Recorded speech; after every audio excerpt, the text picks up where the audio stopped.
네, 국민의힘이 공천 신청자들에 대한 면접 심사를 진행하고 있습니다. 특히 한강벨트를 둘러싼 서울 지역의 면접 분위기가 뜨거웠다고 하는데요. 오늘 시그널픽에서는 어제 면접을 마치고 돌아온 구자룡 국민의힘 비대위원 모시고 얘기 나누겠습니다. 어서 오세요. 예, 안녕하세요. 예, 비대위원 되시고 처음으로 다시 찾아주신 거네요. 저희 프로그램에. 아, 그렇죠. 그때 지금 비대위원 제안도 안 받으셨다고 해가지고 제가 예, 예. 속아 넘어갈 뻔했는데요. 예. 그래서 제가 제일 처음으로 방송으로 여기 정치 시그널에 나왔고 예. 또 앵커님이 오늘 저는 잊고 있었는데 네. 발렌타인데이라서 초콜릿 주실 것처럼 얘기하셔가지고 예. 제일 먼저 왔습니다. 꼭 드리겠습니다. 아, 감사합니다. 예. 비대위원으로 임명되시고 활동한 지가 지금 2달이 좀 넘으셨잖아요. 보시기에 스스로 평가하시자면 좀 어떠세요? 제가 사실 뭐 평가라는 말을 하기는 좀 그렇고 이제 저희는 그 국민의 평가를 받는 입장이잖아요. 그래서 예. 그 평가를 굉장히 귀 기울이고 또 반응해야 되겠다 이렇게 이제 지켜보고 있는데 그게 지금 이제 여론조사로 드러나고 있으니까 그게 조금 더 긍정적인 부분들이 있어서 아 그래도 한 거에 대해서 좀 알아봐 주시는구나 네. 이런 생각을 하고 있고 저희가 아 더 열심히 해야 되겠고 그 진심을 어떻게 또 잘 전해야 되겠는가에 대해서 더 집중해야겠다 이렇게 생각하고 있습니다. 한동훈 위원장이랑 좀 같이 일해 보시니까 어떠셨어요? 아, 저는 비대위원장으로 같이 해보시니까. 같이 일하면서 더 놀랐어요, 사실. 같이 일하면서는 좀 힘든 경우들도 있을 수 있겠다. 처음에 이제 각오는 그렇게 했거든요. 근데 예. 아, 굉장히 수평적이고 의견을 굉장히 경청해 주시고 또 이렇게 일방적이지 않으세요. 그러니까 항상 의견을 물어봐 주시고 제 의견에 대해서도 이제 피드백을 주시고 그리고 또 리더로서의 가장 큰 덕목은 비전을 제시하고 희망을 주시는 거잖아요. 근데 네. 그것뿐만 아니라 디테일에도 굉장히 강하세요. 깜짝 놀랐는데 우리는 이런 거대 담론으로 이렇게 간다라는 비전이 있는데 거기에 제가 맡은 세부 분야가 있거든요. 그럼 그 안에 제가 미처 못 챙겼던 디테일한 것까지도 다시 또 정보를 주세요. 그래서 아, 이분은 진짜 무슨 AI이신가? 뭐 이런 생각이 가끔 들 정도로 네. 같이 일하면서 많이 배우고 놀라고 있습니다. 아, 구재룡 비대위원이 맡으신 분야는 뭐 어떤 부분인 건가요? 저는 이제 뭐 사법, 안전, 이제 물론 이제 제가 법조인이다 보니까 그쪽에 예. 좀 특화가 돼 있잖아요. 네. 그런 부분에 대해서 좀 얘기를 많이 하고 있습니다. 아, 그런 어떤 피드백도 계속 주면서 비대위 그렇죠. 활동을 하시는군요. 그리고 예. 굉장히 수시로 어떤 중요한 이슈들이 있거나 어떤 내용들이 있으면은 뭐 시간대 받지 않고 수시로 보내시고 저는 또 원래 새벽에 늦게 자요. 한 2시 뭐 요 정도 자거든요. 근데 네. 처음에는 저도 좀 일을 그때 좀 많이 하는 편인데 그럼 이제 그 다음에 일어나 가지고 보내드리고 이렇게 하다가 아 그냥 뭐 일어나면 보시겠지 이러고 한 12시에도 그냥 보내놓고 뭐 이렇게 할 때도 있습니다. 요새는. 아, 요즘에 다들 뭐 밤새서 새벽까지 좀 일을 하시는 그런 네. 비대위군요.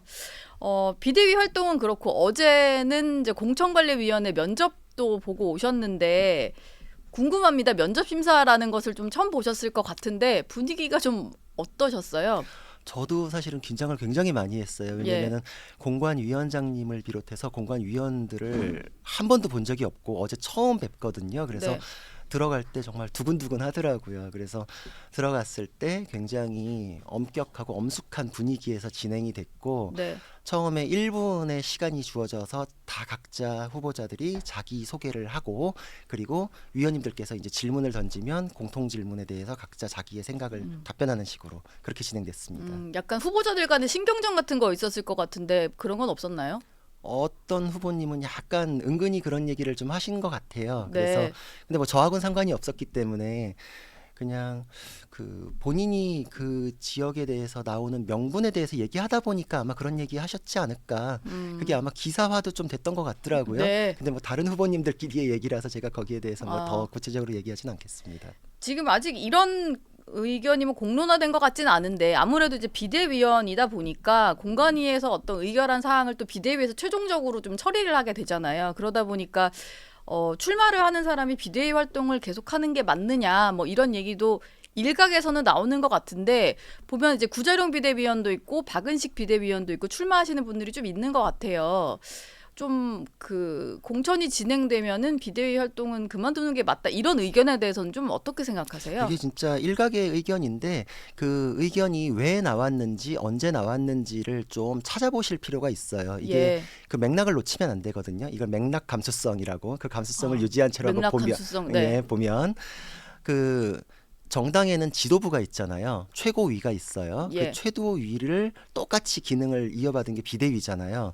민주당에도 최고위가 있고 공관위가 있어요. 그럼 공관위에서 심사한 걸 최고위에서 의결하는데 이재명 당대표나 정청래 최고위원이 출마하니까 사퇴하십니까라는 질문 아무도 안 하잖아요. 예. 그죠? 그렇죠. 민주당에는 안 했네요. 예. 그렇죠. 그 역대 어느 최고위나 비대위에 대해서도 그런 얘기를 묻지는 않았어요. 비대위에서 그 출마와 관련해서 논란이 됐던 건 딱 한 번밖에 없었는데 그거는 민주당 비대위원장이었던 김종인 비대위원장이 스스로를 비례대표 2번으로 놨을 때 네. 그때 비대위라서 이게 혜택 보는 거냐 뭐 요 정도 얘기가 그때 한번 나왔었던 셀프 거. 공천을 해버려가지고. 그렇죠. 예. 근데 저는 그런 것도 아니고 뭐 양지 가겠다는 것도 아니고 비례대표 가겠다는 것도 아니잖아요. 그리고 저 네. 혼자 지금 출마하는 것도 아닌데 근데 그 공관위가 그러니까 심판이죠. 그리고 그 의결에 대해서 자기하고 연결된 의결 사항은 제척 기피 회피에 준해 가지고 빠져요.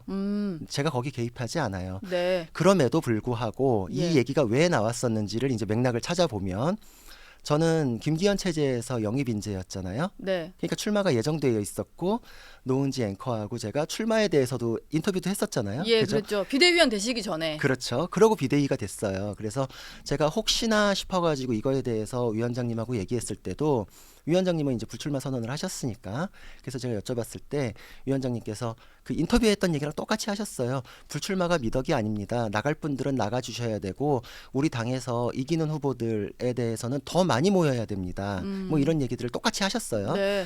그리고 그 부분에 대해서는 비대위가 그때 출범하고 나서도 이거에 대한 얘기가 전혀 없다가 갑자기 비대위원이니까 출마와 관련해서는 사퇴하는 게 어떠냐라는 얘기가 언제 나왔냐면 김경률 비대위원에 대한 논란이 있을 때 네.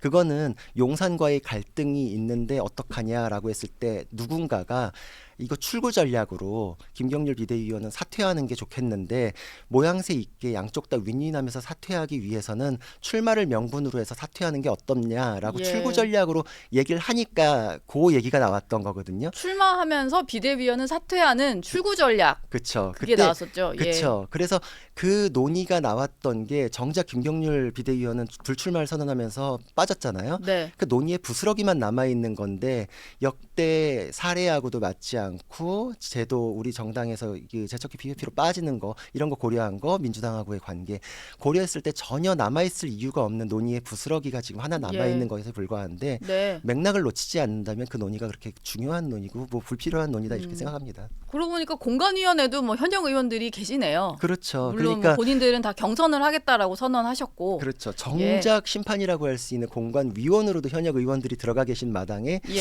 그 논의의 부스러기가 그 맥락을 놓치고 남아 있는 것에 불과하다 이렇게 생각합니다. 맥락의 감수성이라는 말이 좀 와닿습니다. 네. 그걸 좀 놓치지 않고 좀 봐야 될 것 같다 말씀해 네. 주셨고요.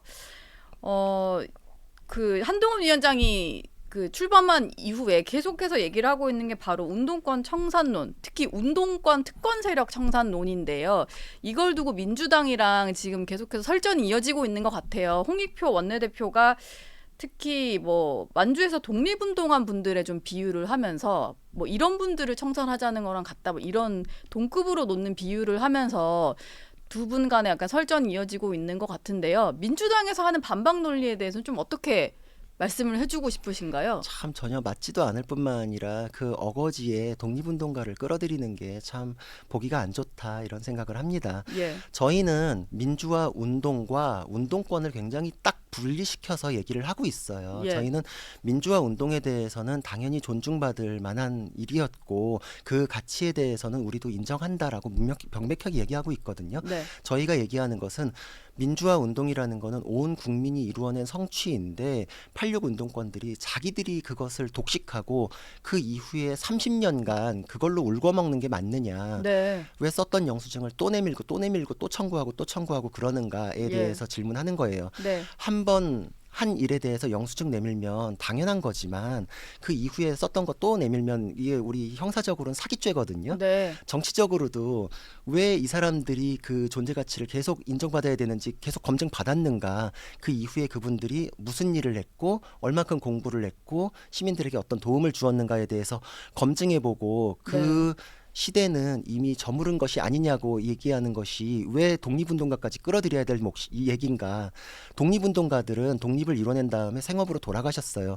그분들이 독립운동가라는 걸 내세우면서 30년간 뭐 의원 배지 달려고 그렇게 하셨나요? 네. 카르텔 형성해가지고 끌어주고 당겨주고 하면서 권력을 쟁취하기 위해서 그런 행동 하셨나요? 그분들을 끌어들이는 거는 자기들의 그 극명하게 대비되는 현재의 주소를 나타낼 뿐이다 이렇게 생각합니다. 한 위원장은 또 이 얘기도 했더라고요.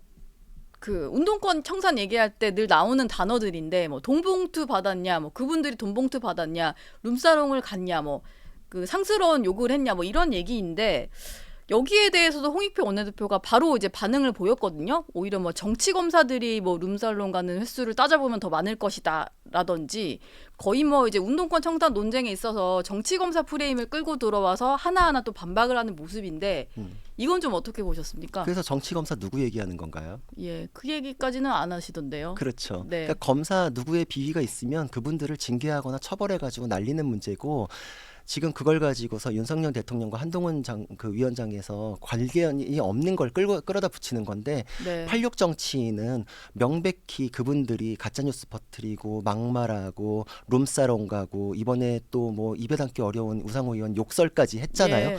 그분들이 문제잖아요. 그분들의 문제되는 행위를 지적하는 건데 돌려가지고 독립운동가까지 이게 끌어다 붙여가지고 자기들한테 이게 더 씌우려고 하고 정치검사 프레임 누구에 대한 얘기인지 얘기도 못하는 거 가지고서 그냥 우격다짐으로 갖다 붙이기나 하고 네. 이러니까 논의가 같이 거론될 수준 자체가 안 되는 것이죠.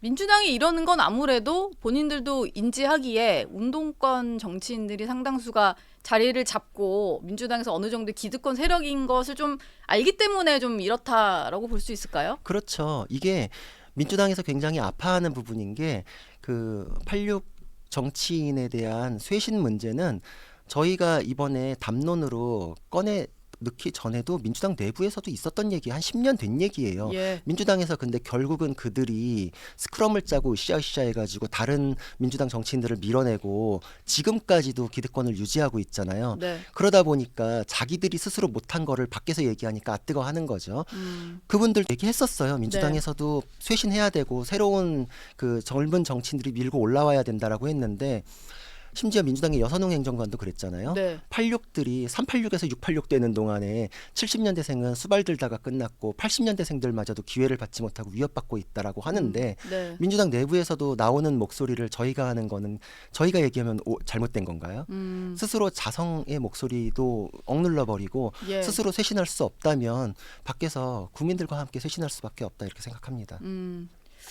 조국 전 장관 얘기로 좀 넘어가 볼까 하는데요. 민주당이 이번에 준연동형 비례대표제를 선택을 하면서 아무래도 이것을 좀 염두에 두고 나오는 신당들인 것 같아요. 조 전 장관도 뭐 비례대표를 나갈지 지역구 나갈지 얘기를 안 하긴 했는데 일단 창당을 선언을 했습니다. 그런데 이제 변호사시니까요.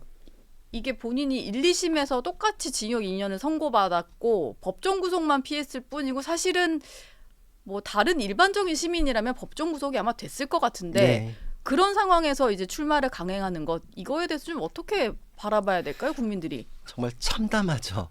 어제 백현동 로비스트 김인섭 씨 1심에서 법정 구속된 거 보셨잖아요. 예. 대부분 1심에서 실형이 선고되면 법정 구속을 합니다. 근데 왜 구속이 안 되는 거죠? 유명 정치인이라고 볼 수 있으니까 조국 그럼 전 도주 우려가 장관의- 없어서요. 그 도주 우려라는 거를 굉장히 그 잣대를 높였다 낮췄다 해요 법원에서. 그게 그러니까 어떤 면에서는 자의적이다라는 비판을 피할 수 없게 되는 것이죠. 예. 그러니까 1심에서 법정 구속하는 게 맞았어요 사실. 이게 무슨 피해자한테 용서받아가지고 해결될 수 있는 범죄도 아니잖아요. 그럼 1심에서 구속되는 게 맞았는데도 1심에서는 부담스러우니까 2심으로 미뤘고 2심에서는 1심에서도 법정 구속 안 했는데 굳이 내가 내 손에 피 묻힐 이유가 있을까? 그냥 대법원 놔두면 곧 구속될 텐데 라고 하면서 또 토스해버리고 넘긴 거죠. 네. 그러니까 조국 전 장관 같은 경우에는 입 다물고 가만히 있다가 법정 구속 안 되자마자 신당 창당 얘기 꺼내놓고 예. 그런 거잖아요. 이건 법정 구속을 피하면서 벌어진 사단이죠. 정말 우리 이 현실 정치의 비극이다. 이 법원의 약간 방기에 의해서 벌어진 참극이다 이런 생각을 합니다. 일단 민주당은 연대에는 선을 긋긴 했어요. 민주당과 조국신당은 분명히 다르다 이렇게 얘기를 하면서 앞으로 본인들이 만들 그 비례정당에도 참여시키지 않는다라고 얘기를 했는데 민주당의 그 내심 속내는 좀 어떨까요? 막을 수 없다면 차라리 조국신당이 표라도 좀 많이 얻어서 의석으로 들어와서 나중에 연대하는 게 좋다는 생각일까요? 뭐 어떨까요? 그런 생각이 있을 것 같아요. 결국은 조국신당이라는 거는 과거에 열린민주당 모델을 따라갈 것으로 보이고 예. 그때 아주 주옥 같은 분들을 배출했었죠. 네. 최강욱, 김의겸 뭐 이런 분들이 국회의원이 됐는데 네. 그분들이 의정 활동 어떤 식으로 했나요? 가짜뉴스와 막말로 일관하셨죠. 그 비극이 또 초래되는데 민주당으로서는 그것도 국민들께서 다 알고 계시고 조국이라는 그 이름 자체가 굉장히 훼손됐고 이 사람을 민주당 후보로는 낼 수 없죠. 근데도 불구하고 나온다면은 봉쇄 조항이라는 게 있는데 네. 민주당 표를 갉아먹어 가지고 한 2점 몇 프로 정도 가져갔는데 의원도 배출 못하고 표만 날아간다. 이 최악이잖아요. 최악이네요. 그렇죠. 네. 그 봉쇄 조항을 차라리 넘겨서 의원을 배출한 다음에 나중에 열린민주당 모델로 해가지고 민주당의 이제 흡수 통합이 되는 이제 그런 식으로 아마 구상을 하고 있지 않을까. 지금 제가 보기에는 예. 그냥 솔직해져라 이런 생각을 해요. 네. 이거는 병립형이면은 존재할 수 없는 상황이거든요. 이거는 이재명 대표가 선거제도를 혼자서 여러 가지 계산기를 두드리다가 결정을 함과 동시에 벌어진 일인데 과거에도 준연동형 비례대표제를 채택했을 때 검증되지 않은 사람들이 시민 후보라는 이름으로 들어와 가지고 온갖 문제를 일으켰어요. 이제 와 가지고 그걸 또 하려고 하다 보니까 네. 시민 추천이다 보니까 거대 정당으로서의 검증이 제대로 안 됐다라는 핑계를 대잖아요. 그러고 지금 또 똑같을 뿐만 아니라 오히려 그때보다 더 못한 사람들이 지금 의원이 되려고 해요. 네. 그것을 막을 수 없는 거에 대해서는 정말 국민들께 사죄를 해도 모자랄 판에 이런 식으로 꿍꿍이를 숨기고 있는 것은 너무 비겁하다 이런 생각을 예. 합니다. 오늘 한 뭐 언론 기사를 보니까 벌써부터 민주당이 같이 논의하고 있는 연합 비례정당 세력의 상당수 그런 뭐 운동권에서 조금 했던 분들, 뭐 반미 활동하셨던 이런 분들이랄까 그런 분들이 포함이 되어 있다 뭐 이런 거를 저도 봤거든요. 실제로 좀 논의가 진행되면 될수록 지난 총선 때 열린민주당보다 좀 더한 세력들, 좀 검증이 안 된 분들이 들어올 수 있다 이렇게 보시는 거죠? 저는 더 심한 분들이 들어올 수 있다 이런 생각을 해요. 예. 그래서 굉장히 우려가 되고 지금 보면은 그 비례 정당에 대해서 나눠먹기에 대한 논의를 대놓고 하고 있잖아요. 그리고 예. 거기에 참여를 하는 조건으로 우리가 나가려고 하는 지역구는 민주당이 공천하지 않으면서 비워라라는 얘기까지도 대놓고 하고 있어요. 예. 선거를 자기들끼리 뭐 나눠 먹게 하는 뭐 땅 따먹게 하는 그런 게임 정도로 생각하시는 건지 네. 엄연히 투표를 하는 국민들을 바라보고 해야 되는데 이 논인들은 자기들끼리 그냥 야합이다. 선거 대연합 이렇게 포장을 걸었는데 저는 선거 대야합이라고 생각합니다. 어제 구 비대위원께서 어제 비대위 회의 때 이런 얘기를 하셨던데요.